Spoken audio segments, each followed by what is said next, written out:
नमस्कार दोस्तों, स्वागत है आपका हमारे चैनल मूनलाइट किड्स पर। आज के इस वीडियो में हम लेकर आए हैं ALP CBT 1 2025 की तैयारी के लिए केमिस्ट्री के टॉप 25 मोस्ट इंपॉर्टेंट क्वेश्चंस जो पिछले सालों के पेपर्स और एक्सपर्ट एनालिसिस पर आधारित हैं। अगर आप भी चाहते हैं कि आपकी CBT 1 में केमिस्ट्री फुल मार्क्स से निकले तो इस वीडियो को पूरा ज़रूर देखिएगा, क्योंकि हर सवाल के साथ हम देंगे उसका कॉन्सेप्ट, ट्रिक और एक्सप्लेनेशन भी। तो चलिए शुरू करते हैं। Top 25 chemistry questions for ALP CBT 1 2025। Hydrogen परमाणु की परमाणविक त्रिज्या कितनी होती है? A 10 की घात -9 मीटर, B 10 की घात -8 मीटर, C 10 की घात -7 मीटर, D 10 की घात -10 मीटर।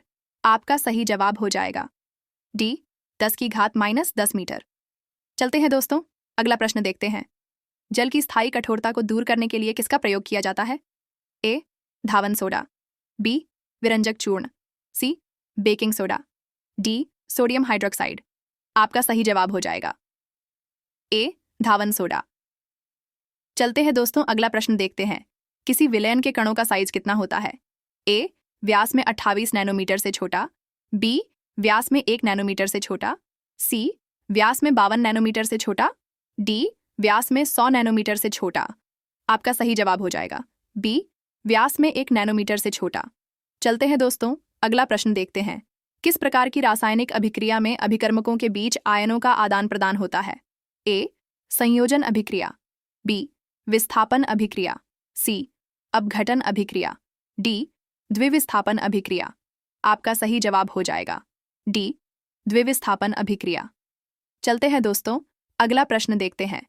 निम्नलिखित में से कौन सा विकल्प थॉमसन के परमाणु मॉडल में पाए जाने वाले अपरमाण्विक कणों को दर्शाता है?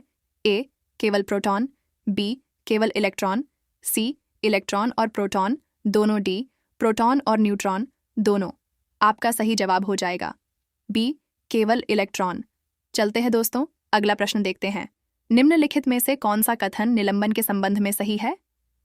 A निलंबन एक विषमांगी मिश्रण है, B निलंबन के कण आंखों के लिए अदृश्य होते हैं, C निलंबन एक समांगी मिश्रण है, D गैस में परिक्षेपित ठोस पदार्थ को निलंबन कहा जाता है। आपका सही जवाब हो जाएगा A निलंबन एक विषमांगी मिश्रण है। चलते हैं दोस्तों, अगला प्रश्न देखते हैं। निम्नलिखित में से कौन सी अभिक्रिया कैल्शियम ऑक्साइड और जल से बुझे हुए चूने के निर्माण को दर्शाती है? A अवक्षेपण अभिक्रिया, B संयोजन अभिक्रिया, C विस्थापन अभिक्रिया, D अपघटन अभिक्रिया। आपका सही जवाब हो जाएगा B संयोजन अभिक्रिया। चलते हैं दोस्तों, अगला प्रश्न देखते हैं। निम्नलिखित में से कौन सी धातु तनु हाइड्रोक्लोरिक अम्ल के प्रति अधिक अभिक्रियाशील है? A zinc, B magnesium, C aluminium, D iron. आपका सही जवाब हो जाएगा B मैग्नीशियम। चलते हैं दोस्तों, अगला प्रश्न देखते हैं। निम्नलिखित में से कौन सा उदाहरण यह दर्शाता है कि पदार्थ के कणों के बीच पर्याप्त रिक्त स्थान होता है? A पानी का उबलना, B लोहे की कील का टूटना, C अगरबत्ती का जलना, D पोटेशियम परमैंगनेट का पानी में समान रूप से वितरित होना। आपका सही जवाब हो जाएगा D पोटेशियम परमैंगनेट का पानी में समान रूप से वितरित होना। चलते हैं दोस्तों, अगला प्रश्न देखते हैं। जल के कितने अणु आयरन परमाणु के 3 अणुओं के साथ अभिक्रिया करके Fe3O4 बनाते हैं? A 1, B 4, C 3, D 2। आपका सही जवाब हो जाएगा B 4। चलते हैं दोस्तों, अगला प्रश्न देखते हैं। निम्नलिखित में से कौन सा परमाणु द्रव्यमान की इकाई का प्रतीक है? A millilitre, B gram, C milligram, D परमाणु द्रव्यमान इकाई। आपका सही जवाब हो जाएगा D परमाणु द्रव्यमान। चलते हैं दोस्तों, अगला प्रश्न देखते हैं। निम्नलिखित में से किसका pH मान सबसे कम होता है? A जठर रस, B नींबू पानी, C रुधिर, D मिल्क ऑफ मैग्नीशिया। आपका सही जवाब हो जाएगा A जठर रस। चलते हैं दोस्तों, अगला प्रश्न देखते हैं। कॉपर के वैद्युत अपघटनी परिष्करण में निम्नलिखित में से किस वैद्युत अपघटनी का उपयोग किया जाता है? A copper sulphate, B sodium sulphate, C cuprous chloride, D copper oxide. आपका सही जवाब हो जाएगा A कॉपर सल्फेट। चलते हैं दोस्तों, अगला प्रश्न देखते हैं। निम्नलिखित में से कौन सा कथन गलत है? A आजकल वाहनों में ईंधन के रूप में संपीड़ित प्राकृतिक गैस का उपयोग होता है। बी, अस्पतालों में दिए जाने वाले ऑक्सीजन सिलेंडर में संपीड़ित गैस होती है। सी, गैसीय अवस्था में कणों की गति अनियमित और अत्यधिक तीव्र होती है। डी, अस्पतालों में दिए जाने वाले ऑक्सीजन सिलेंडर में संपीड़ित गैस नहीं होती है। आपका सही जवाब हो जाएगा डी, अस्पतालों में दिए जाने वाले ऑक्सीजन सिलेंडर में संपीड़ित गैस नहीं होती है। चलते हैं दोस्तों, अगला प्रश्न देखते हैं। कार्बन के संबंध में निम्नलिखित में से कौन सा कथन सत्य है? ए, कार्बन एक संयोजी है। बी, कार्बन त्रिसंयोजी है। सी, कार्बन द्विसंयोजी है। डी, कार्बन चतुसंयोजी है। आपका सही जवाब हो जाएगा डी, कार्बन चतुसंयोजी है। चलते हैं दोस्तों, अगला प्रश्न देखते हैं। निम्नलिखित में से कौन सा NaCl का सूत्र इकाई द्रव्यमान है? ए, 46.5 परमाणु द्रव्यमान इकाई। बी, 94 परमाणु द्रव्यमान इकाई। सी, 71 परमाणु द्रव्यमान इकाई। डी, 58.5 परमाणु द्रव्यमान इकाई। आपका सही जवाब हो जाएगा डी, 58.5 परमाणु द्रव्यमान इकाई। चलते हैं दोस्तों, अगला प्रश्न देखते हैं। निम्नलिखित में से कौन सा कथन कार्बन यौगिक की प्रकृति के बारे में गलत है? ए, कार्बन में कार्बन के अन्य परमाणुओं के साथ बंधन बनाने की अद्वितीय क्षमता होती है, जिससे बड़े अणुओं का निर्माण होता है। इस गुण को श्रृंखलन कहते हैं। बी, कार्बन के ऐसे यौगिक जिनके कार्बन परमाणुओं के बीच द्विआबंध या त्रिआबंध होता है, असंतृप्त यौगिक कहलाते हैं। सी, कार्बन के यौगिक केवल ऑक्सीजन से ही बनते हैं। डी, कार्बन के ऐसे यौगिक जो कार्बन परमाणुओं के बीच केवल एकल आबंधों से जुड़े होते हैं, संतृप्त यौगिक कहलाते हैं। आपका सही जवाब हो जाएगा सी, कार्बन के यौगिक केवल ऑक्सीजन से ही बनते हैं। चलते हैं दोस्तों, अगला प्रश्न देखते हैं। निम्नलिखित में से कौन सा द्रव्य के कणों का गुणधर्म नहीं है? ए, द्रव्य के कण स्थायी होते हैं। बी, द्रव्य के कणों के बीच रिक्त स्थान होता है। सी, द्रव्य के कण एक दूसरे को आकर्षित करते हैं। डी, द्रव्य के कण निरंतर गतिशील रहते हैं। आपका सही जवाब हो जाएगा ए, द्रव्य के कण स्थायी होते हैं। चलते हैं दोस्तों, अगला प्रश्न देखते हैं। जब कार्बन डाइऑक्साइड कैल्शियम हाइड्रोक्साइड के साथ अभिक्रिया करता है तो किसका निर्माण होता है? A, methane. B, calcium oxide. C, carbon monoxide. D, calcium carbonate. आपका सही जवाब हो जाएगा डी, कैल्शियम कार्बोनेट। चलते हैं दोस्तों, अगला प्रश्न देखते हैं। अन्य कार्बन परमाणु अथवा अन्य तत्वों के परमाणुओं के साथ आबंध बनाते समय कार्बन की प्रवृत्ति क्या होती है? ए, 6। बी, 4। सी, 2।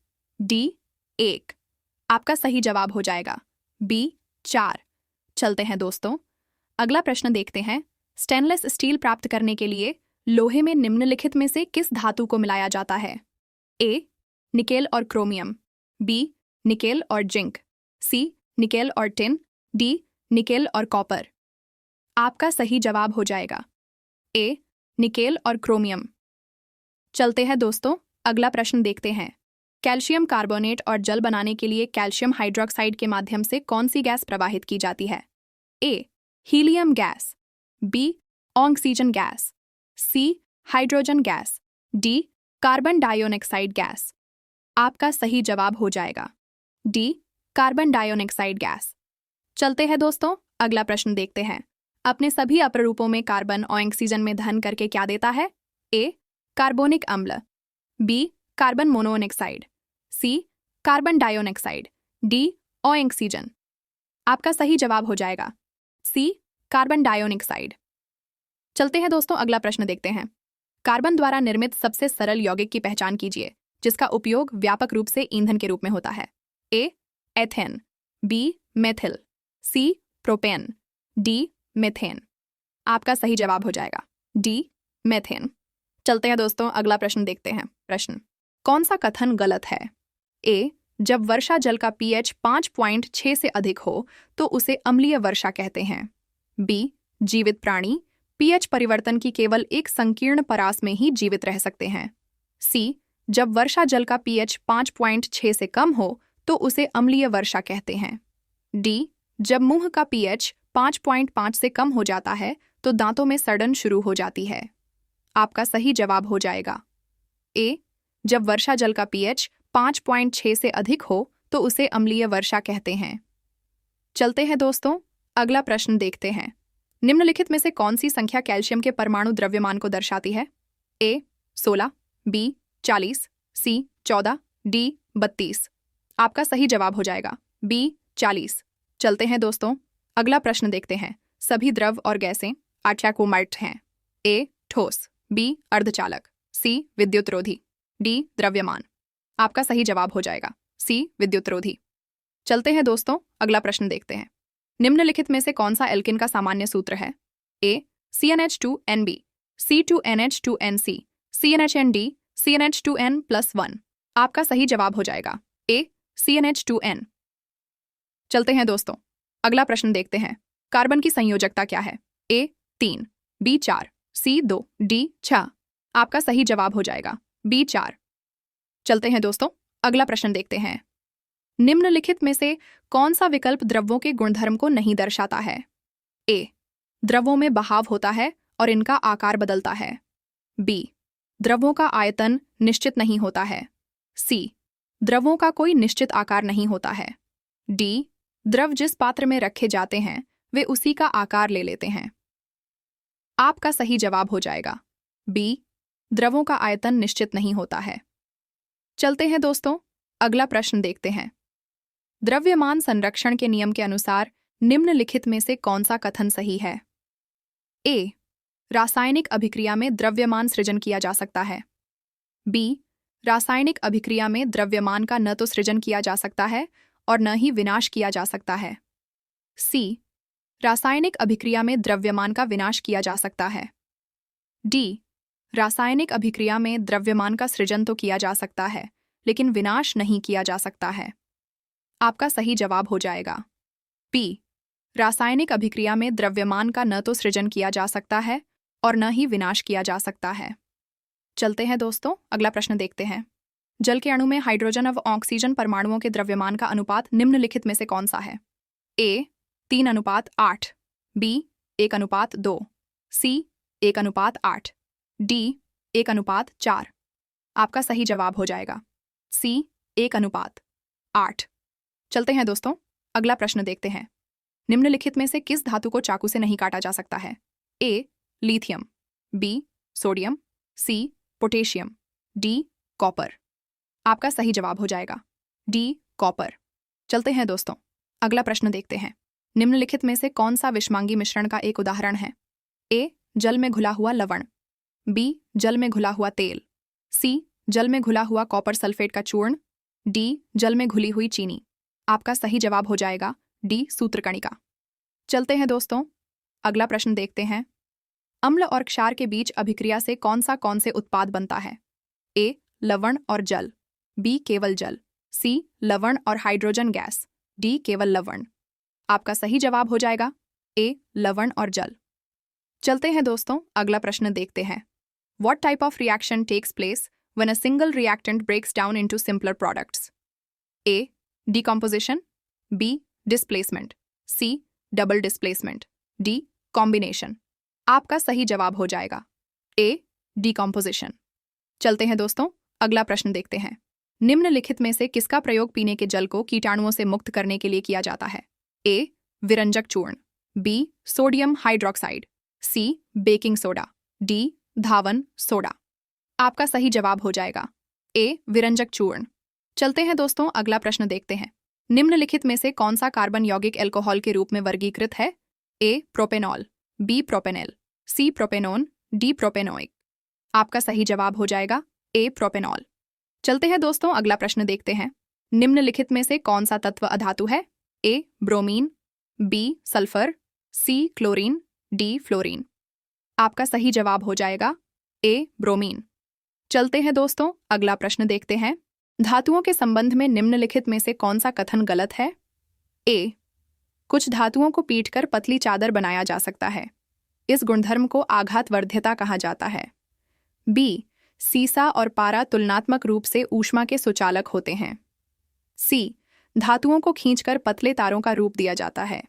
डी धातुएं ऊष्मा की सुचालक होती हैं। आपका सही जवाब हो जाएगा बी सीसा और पारा तुलनात्मक रूप से ऊष्मा के सुचालक होते हैं। चलते हैं दोस्तों, अगला प्रश्न देखते हैं। ठोस पदार्थों के तापमान में वृद्धि करने पर क्या होगा? ए. कणों की गतिज ऊर्जा बढ़ जाएगी। बी. ठोस पदार्थ का आकार समान रहेगा। सी. ठोस पदार्थों पर तापमान का कोई प्रभाव नहीं पड़ता। डी. कणों की गतिज ऊर्जा कम हो जाएगी। आपका सही जवाब हो जाएगा ए. कणों की गतिज ऊर्जा बढ़ जाएगी। चलते हैं दोस्तों, अगला प्रश्न देखते हैं। निम्नलिखित में से कौन सा विषमांगी विलयन का एक उदाहरण है? ए. टिक्चर आयोडीन। बी. एथेनॉल और पानी का मिश्रण। सी. तेल और पानी का मिश्रण। डी. नींबू पानी। आपका सही जवाब हो जाएगा सी. तेल और पानी का मिश्रण। चलते हैं दोस्तों, अगला प्रश्न देखते हैं। ऑक्सीजन अणु एक रिक्त स्थान है। ए. एक परमाणु अणु। बी. चतुष्क परमाणु अणु। सी. त्रिपरमाणुक अणु। डी. द्विपरमाणुक अणु। आपका सही जवाब हो जाएगा डी. द्विपरमाणुक अणु। चलते हैं दोस्तों, अगला प्रश्न देखते हैं। निम्नलिखित में से कौन सा समांगी मिश्रण का एक उदाहरण नहीं है? ए. जल में कॉपर सल्फेट का चूर्ण। बी. जल में घुली चीनी। सी. जल में तेल। डी. जल में घुला लवण। आपका सही जवाब हो जाएगा सी. जल में तेल। चलते हैं दोस्तों, अगला प्रश्न देखते हैं। निम्नलिखित कथन के लिए सही नियम का चयन कीजिए। किसी रासायनिक अभिक्रिया के दौरान द्रव्यमान का न तो सृजन होता है और न ही विनाश। ए. चार्ल्स का नियम। बी. हेनरी का नियम। सी. द्रव्यमान के संरक्षण का नियम। डी. ऊष्मागतिक का नियम। आपका सही जवाब हो जाएगा सी. द्रव्यमान के संरक्षण का नियम। तो दोस्तों, ये थे हमारे ALP CBT 1 केमिस्ट्री 2025 के टॉप 25 इंपॉर्टेंट सवाल। उम्मीद है ये वीडियो आपकी तैयारी को और मजबूत करेगा। अगर वीडियो पसंद आया हो तो लाइक ज़रूर करें, कमेंट में बताइए कौन सा सवाल आपको सबसे अच्छा लगा, और सब्सक्राइब करें मूनलाइट किड्स को, ताकि ऐसे ही और भी शानदार ALP CBT 1, CBT 2 और RRB के अपडेट्स आप तक सबसे पहले पहुंचें। मिलते हैं अगले वीडियो में, तब तक के लिए बेस्ट ऑफ लक और कीप लर्निंग। डन।